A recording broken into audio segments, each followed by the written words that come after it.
Alors, bonjour tout le monde. Bonjour Myriam. Évidemment, vous pouvez voir, je vais être en route je suis en route pour Québec.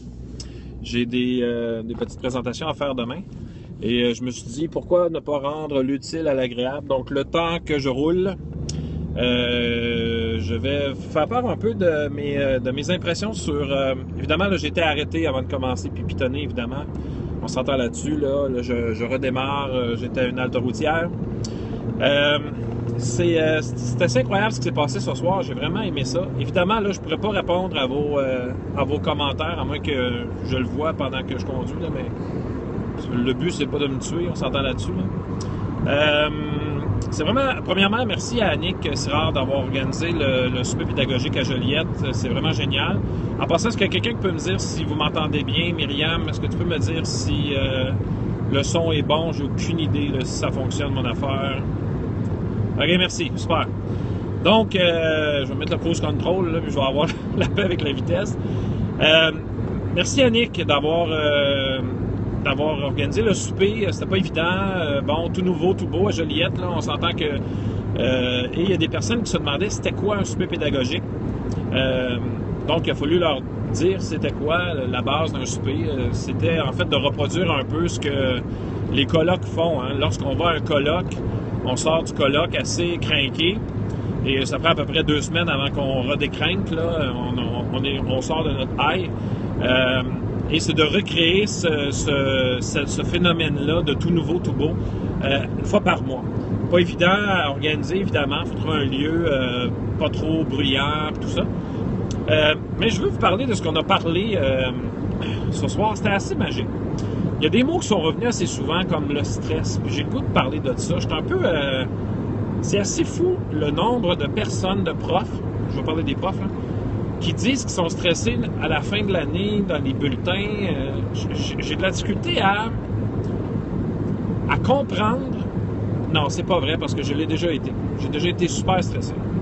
Mais à un moment donné, j'ai passé proche de laisser ma peau, donc je me suis dit que c'est pas vrai qu'une job va faire en sorte que je vais perdre... que je vais crever, c'est pas vrai. Là. Il n'y a aucune job en passant qui mérite qu'on devienne malade là, pour cette job-là, ça, oubliez ça. Mais j'ai de la difficulté à comprendre le principe de stress.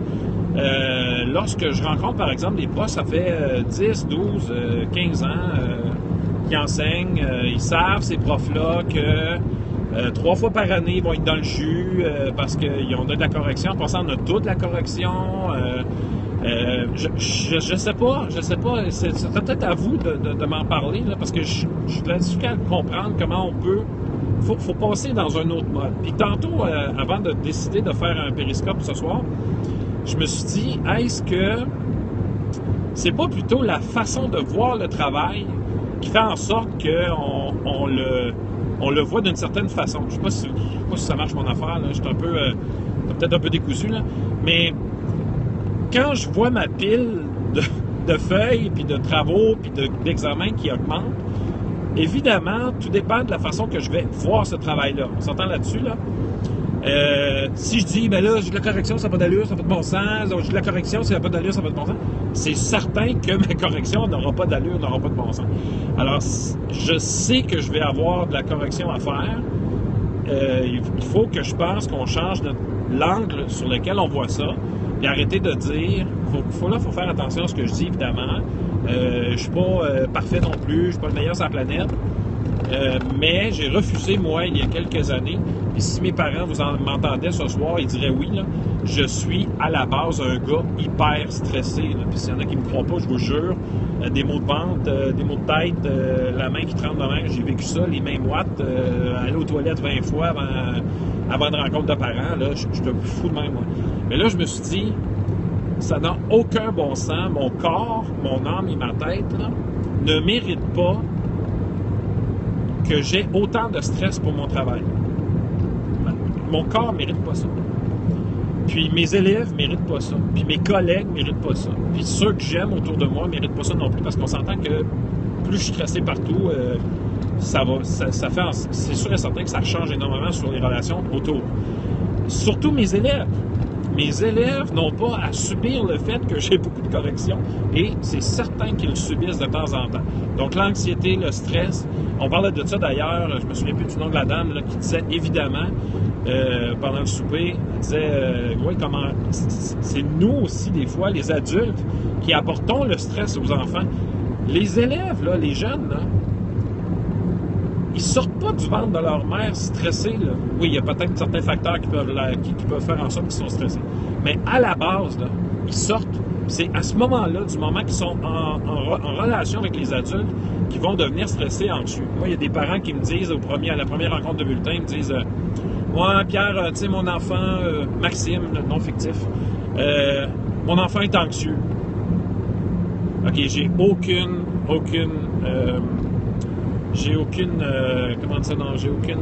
recherche là-dessus là, qui dit là, que j'ai raison, que j'ai tort. Là. Mais je peux pas voir ce que vous écrivez. Là, je sais pas. Mettez des petits cœurs si vous pensez que c'est correct ce que je dis là, mais bon. Reste que pensez pas que je pourrais pas lire vos commentaires. Okay? Je disais non. Donc la madame elle disait ça, puis je disais oui c'est ça les parents. Ils disaient ben mon enfant est anxieux. Je dis non, votre enfant n'est pas anxieux. Votre enfant est en train de le devenir parce que vous êtes anxieux. Et ça, il faut être capable de le dire aux parents. Là, ils font ouais.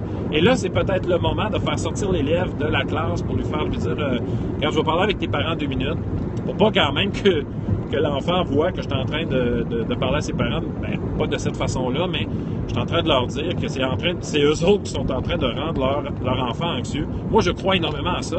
Je crois aussi au fait que moi, si je suis stressé, si je vois ma période de bulletin, si je vois ma période de correction de façon tout croche, c'est clair que je suis tout croche pendant ce temps-là avec mes élèves et je pense qu'on doit voir ça autrement. Première chose.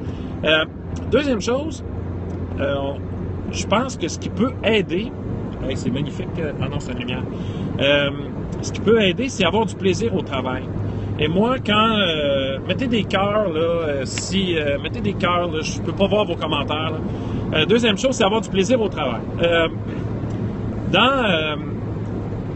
Dans ma gestion de classe, en fait, je sais pas, là, j'ai une affiche que j'ai tout le temps une affiche c'est comme mon ambiance de classe. Là.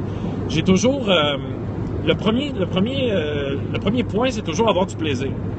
Avant même d'apprendre, de collaborer, de travailler ensemble, tout ça, c'est avoir du plaisir. Si on n'a pas de plaisir dans la vie, je ne sais pas pourquoi je fais ce travail-là. Puis, c'est surtout dans les moments les plus intenses qu'il faut avoir du plaisir. C'est surtout dans les moments les plus intenses où est-ce qu'il faut être ensemble puis se dire, écoute, là, à chaque année, 3 fois par année, à chaque année, on a ce stress-là. Il faut arrêter, là. Ça fait partie de la job. Fait que je sais pas pourquoi, moi, je me ferais parler tout croche, par exemple, parce que mes collègues, ils sont stressés, puis ils voient pas le bout de la correction et des bulletins. Donc, avoir du plaisir, à mon avis, c'est super important. Et être capable de rire, de tourner ça en dérision, d'impliquer les élèves là-dedans. Je pense que les élèves, en passant, nous apportent énormément d'énergie. Puis je comprends pas pourquoi on ne s'en sert pas plus que ça, façon de parler évidemment, là, de nos élèves. C'est pour ça d'ailleurs, moi, que j'ai souvent des élèves à la récré puis sur l'heure du dîner. C'est pas parce que j'ai pas d'amis à l'école, là. C'est surtout parce qu'ils m'apportent énormément d'énergie, puis de la bonne énergie. Autre chose qui peut apporter le stress, à mon avis, au travail, c'est le fait de savoir si nos élèves ils vont réussir. OK? Puis arriver et dire, écoute, est-ce que j'ai tout fait pour mes élèves? Là, on s'en sortira jamais. Là. OK? Je vous le dis tout de suite, là. On n'en fera jamais assez pour nos élèves. Fait qu'arrêtez d'abord, lâchez prise là-dessus. On va mourir. Ça finit là. On ne peut pas tout faire pour nos élèves. Puis c'est pas à nous, au complet, que la réussite des élèves, c'est pas sur toutes nos épaules. Là. Il y a plein de facteurs. Il y a les parents. Est-ce que ça paraît, vous le savez, là? Est-ce que les enfants sont dans un milieu adéquat? Je conduis quand même. Est-ce que on dit tout le temps qu'on ne part pas tous au même niveau, là? Ben non, on ne part pas tous au même niveau. Ben il y en a qui partent tout croche. Ces élèves-là, s'ils partent tout croche dans ma classe, avant même de leur apprendre que 2 plus 2 égale 4, là, je suis désolé, mais ils n'ont aucune estime d'eux-mêmes et ils n'aiment pas l'école. Puis ça, ils se trouvent pas bons, sont poches. Fait que je suis désolé, là, avant même de leur passer mon programme puis d'essayer de leur torcher ça dans... Désolé. Je suis quasiment fâché. De leur mettre ça dans la gorge, je sais pas. Ça marche pas dans ma tête. Puis moi, ce que je veux que mon élève... Je veux que mon élève soit heureux quand il rentre dans ma classe. On va commencer par ça. S'il est heureux, il va vouloir en faire plus. S'il en fait plus, il va se sentir meilleur. S'il va se sentir meilleur, blablabla, vous savez ce qui s'en vient. Donc, le fait qu'il parte tout croche de la maison, ça ne nous aide pas. Donc, moi, je suis désolé, là, mais je ne prends pas sur mes épaules 200% de la réussite de mes élèves. Ça, je m'excuse, là, ça ne marche pas. Même chose si l'orthopédagogue a été coupé. Je suis désolé, je ne suis pas un orthopédagogue. On me demande de différencier. Je vais différencier, pas de problème avec ça. Je ne vais pas de trouver avec ça. Je vais différencier, je vais faire mon possible. Mais c'est là le point. Je vais faire mon possible. Et à la fin de l'année, ben oui, je braille moi aussi. Parce que je me suis dit des fois, j'aurais peut-être pu faire plus pour. Mais non, je ne peux pas tout le temps faire plus pour. Et savez-vous pourquoi je ne peux pas faire plus? Parce qu'il faut que je mette mes limites. Puis mes limites, là, me disent des fois qu'il faut que j'arrête. Puis il faut que je pense à moi. Puis que c'est pas vrai que je vais apporter du travail à la maison ce soir parce que ma tête, mon corps me dit que j'apporterai pas du travail à la maison ce soir. Alors, ceux qui pensent qu'il faut qu'ils soient en convalescence à la fin de l'année, faites attention à ce que je vais dire, il n'y a rien de méchant, là. Mais je suis désolé, mais si ton travail te rend malade à la fin de chaque année, je sais pas ce que tu fais en enseignement, je comprends pas. On ne devrait jamais tomber malade.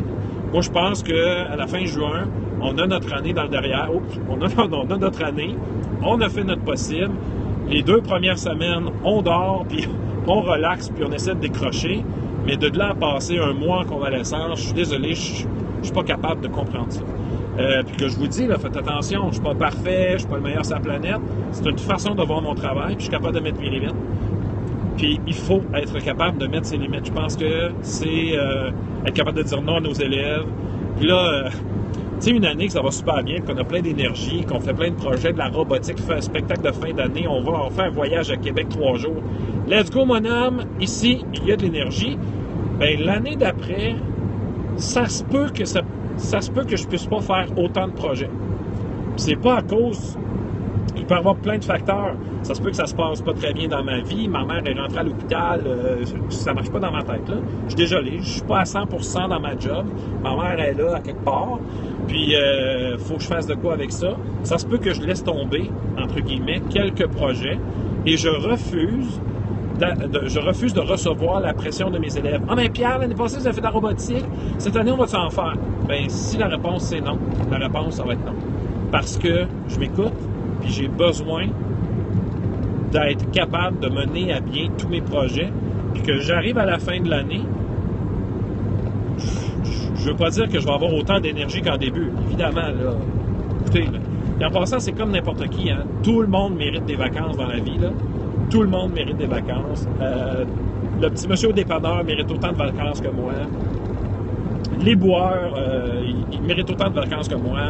Donc, c'est ça. Donc, moi, je pense que c'était vraiment super intéressant, les discussions, parce que je reviens là-dessus, parce qu'elle m'a fait déraper un peu, là. Mais les discussions étaient vraiment intéressantes ce soir. Et, encore une fois, les profs disaient, là, je sens qu'il y a toujours souvent un manque de confiance. C'est incroyable. Là. Ça, va falloir qu'on travaille là-dessus. Ça n'a aucun sens que les profs n'aient pas confiance en eux comme ça, en leurs moyens, en leurs compétences. Ils ne se sentent pas nécessairement compétents. Ils viennent au souper pédagogique et c'est normal, là, c'est pas un reproche, là, parce qu'on en a parlé d'ailleurs, mais ils pensent qu'ils viennent à une formation. Donc, que moi, mettons, je n'ai pas nécessairement à apprendre d'eux. Ce qui est tout au contraire. Moi, je peux apprendre de n'importe qui. Et je dois apprendre de tout le monde, d'ailleurs. Sinon, ça ne marche pas. Là, si on n'apprend pas de personne. Et il y a un beau petit reflet en arrière. Là, c'est génial. C'est vraiment super. C'est les lumières des voitures en arrière. Alors, écoutez, je voulais vous partager quelques petits points comme ça qui me sont... que je trouve importants. Je vois souvent ça, là, parce que là, les réseaux sociaux, ça n'a aucun bon sens. Les profs, je suis stressé, la fin de l'année. Non, mais là, c'est parce que Si ça fait 10 ans que tu enseignes, ça fait 10 fins d'année que tu fais. Et si tu es pour en faire 30 autres, ben ça va être les 30 pareils. Là. Fait que attends-toi à ça. Puis si tu n'es pas prêt à gérer ce stress-là, je sais pas quoi te dire là. Je veux pas dire de partir, là. Je suis pas le juge pour ça, mais je pense qu'il faut avoir une belle réflexion là-dessus, puis penser un peu à... Moi, ma vie ne mérite pas là, que je sois stressé comme ça. Je peux pas faire ça. Je peux pas faire ça à ma vie. Je peux pas faire ça à mes élèves non plus. Alors voilà, c'est quelques petites... je sais pas ce que vous en pensez, là. Je peux pas vraiment vous lire, parce que je roule quand même à 100 quelques.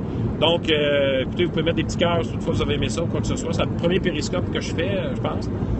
J'aime ça, là, parce que d'habitude, je parle tout seul. La voiture, c'est pas vrai, je parle pas tout seul.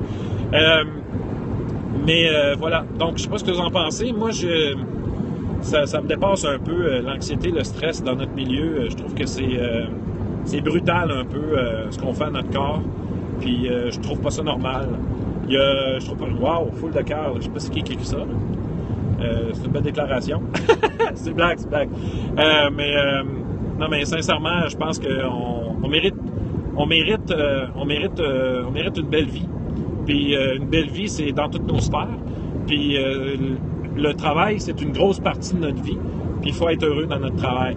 Puis d'autres choses aussi, il y a quelqu'un qui m'a parlé...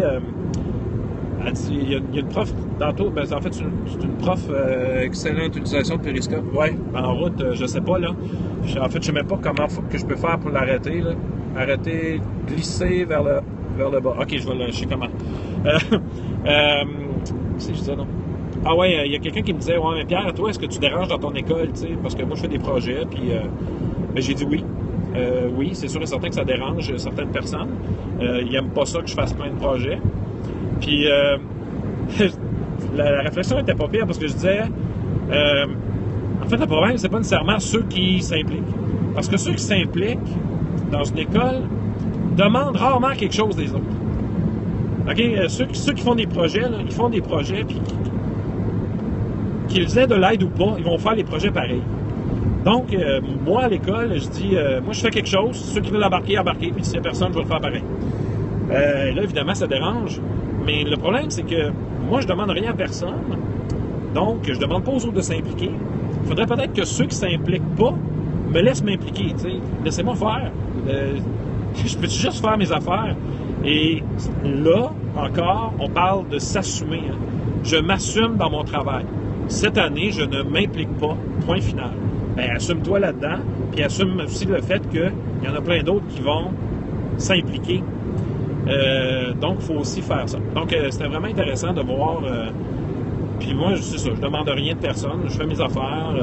Puis souvent, c'est les parents en part de ça qui sont les meilleurs, pas les meilleurs, mais qui. Non, je peux pas lire. Désolé, mais je vais essayer de le regarder plus tard. Je vais pouvoir lire ce que vous m'avez écrit. Je pense que je vais pouvoir le relire. Je sais pas, c'est la première fois que je fais ça. Donc voilà. Alors, écoutez. Je vais vous laisser, je ne sais pas si je vais faire d'autres périscopes d'ici la fin de l'année, parce que là, écoute, en conduisant, pourquoi pas, rendre l'utile à l'agréable, et je vous souhaite une belle fin d'année. Et je dois vous dire de penser à vous, parce que moi, je dis toujours que mon travail, c'est comme être dans un avion. Tu sais, dans un avion, là, quand les bidules d'oxygène sortent, qu'est-ce qu'ils disent de faire? Ils disent, mettons que j'ai un enfant à côté de moi, ils disent que je dois moi-même mettre l'oxygène avant de prendre soin de mon enfant. Parce que si je manque d'oxygène, on s'entend que je ne peux pas mettre l'oxygène à l'enfant. On s'entend là-dessus? Alors, c'est le même principe à l'école. Si je ne suis... Oups, il commence à faire noir. Je ne sais pas si je fais ça de même. Bon, petite lumière de petite veilleuse. Donc, je disais... Le travail, c'est la même chose. Je dois prendre soin de moi. Si je ne peux pas prendre soin de moi, si je m'écrase en milieu de l'année parce que je suis crevé, je ne peux pas prendre soin de mes élèves. Puis mes élèves, eux autres, on s'entend qu'ils ont besoin que je sois là avec eux. Ils ont besoin de moi. Donc, si je ne suis pas capable de finir mon année, je ne suis pas plus avancé. Donc, prenez soin de vous autres. Ayez du plaisir dans votre travail, c'est super important. Puis la journée que vous avez plus de plaisir, posez-vous des questions, changez d'école. Changer d'école. Le changement, c'est magnifique. qu'est-ce que ça va faire? Vous allez juste connaître plus de monde. Vous allez pouvoir essayer plein d'affaires ailleurs. Vous allez voir plein de choses aussi, plein de belles choses qui se font ailleurs. Alors, sortez de votre zone de confort à tous les jours. À tous les jours, sortez de votre zone de confort. Mais le plus souvent possible, mettons. On y va-tu là-dessus? Là, je peux pas lire. Merci. Bon, toi aussi. OK, merci pour la bonne année. Alors, bonne année à tout le monde. Bonne fin d'année. Pensez à vous. Puis en pensant à vous, vous allez automatiquement penser à vos élèves. Ça, c'est officiel. Mettez vos limites, être capable de dire non, c'est important, c'est difficile. Nous autres, on est de même, on dit tout le temps oui à tout, puis après ça, on n'est plus capable de finir nos affaires. Donc, dites non, c'est important. Pas à tout, mais dites non. Sortez de votre zone de confort, lâchez pas la gang, puis on va finir une belle année. Puis ayez une attitude positive envers la correction, puis les bulletins. On en a jusqu'à temps, peut-être jusqu'à la prochaine réforme, qui sera peut-être dans 10 ans, il va déjà être trop tard, la prochaine réforme. Mais bon, c'est ça qui est ça. Alors, je vous souhaite une bonne fin. J'arrive à Trois-Rivières. Magnifique. Je vais arrêter de prendre un petit café au Tim Hortons. Alors, sur ce, bye bye, à plus.